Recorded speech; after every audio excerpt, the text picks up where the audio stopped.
Hey YouTube, welcome back to a brand new video. Today I thought we could take a closer look at the paths in Animal Crossing New Horizons. So without further ado, let's get straight into today's video.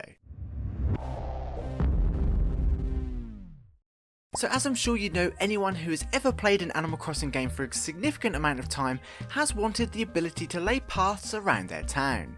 Much like real life, paths offer us a way to create a more realistic town by setting routes to popular areas, or even as a way to show visitors how to get around. Unfortunately, in the earlier games, there was never really a good way to handle this. In an attempt to change and add a feature that allows players to create paths, City Folk introduced grass deterioration. There are a lot of factors involved, but in short, this feature basically wore down the grass the more you walked on it. At first it seemed like a great solution and allowed people to fairly quickly run around their town over and over, creating a visible walkway that could be used as a path. Unfortunately, this feature had its flaws, and it really didn't take long to wear down the entire town from a nice grassy landscape to a dusty and muddy terrain. But it was better than nothing. Then came along Animal Crossing New Leaf with a brand new solution for creating pathways. In New Leaf, with the help of the Able Sisters, you could create custom patterns and designs for a few bells. The cool thing about that is, patterns could be placed on the floor in pretty much any area of town, and of course used to form walkways. This feature became a huge part of the community thanks to the QR capabilities of the 3DS console, which allowed players to create and share their own paths, some of which were extremely complex. This was a great solution, but the downside was the path designs often took up the space available for custom patterns, leaving no room to use them for other things. Plus, a day in town probably wouldn't pass by without running around and accidentally scrubbing one out, and believe me, after doing that several times myself, it gets frustrating. But again, being able to create and change your own paths and do it fairly quickly was pretty cool.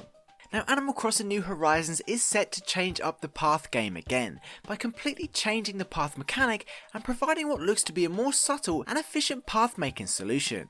As you can see, a new trowel tool has been added to New Horizons, giving us the ability to lay paths faster and more accurately.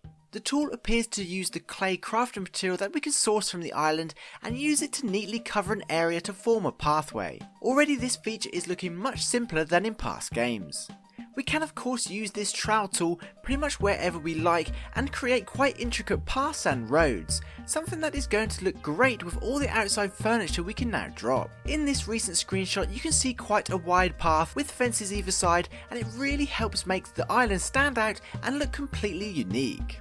Furthermore, it seems we can also use the tool to round off the corners of paths too, making a nice rounded ends to our walkways. We can even round off the paths near buildings, making a nice transition from house to path, something that wasn't so nice to look at in New Leaf.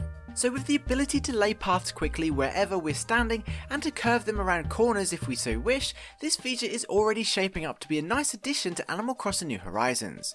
Unfortunately, we haven't seen too much of this feature, so we don't know just yet whether or not these are easily removed or if they deteriorate the grass somehow underneath, but it's certainly exciting nevertheless.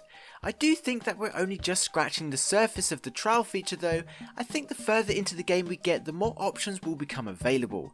One theory includes using other items around the island such as fruit to change the colour of the clay and therefore the paths, but I guess we'll have to wait and see about that one. So for now, that pretty much wraps up this video. Make sure you subscribe so you don't miss out on any Animal Crossing New Horizons news. Until then, I'd like to give a special thank you to this channel's Patreon supporters, you guys rock. Don't forget to head over to our Discord server too, and of course if you got this far in the video, please comment paths, just to let me know you did. That would be super awesome, and please be sure to include if you like the look of the new paths in New Horizons, and whether or not you think we'll be able to customize them in the future. Anyway, I hope you enjoyed this video and found it entertaining. Please be sure to leave a like if you did. Thanks for watching, I hope you have an amazing day, and I'll see you in my next video. Peace.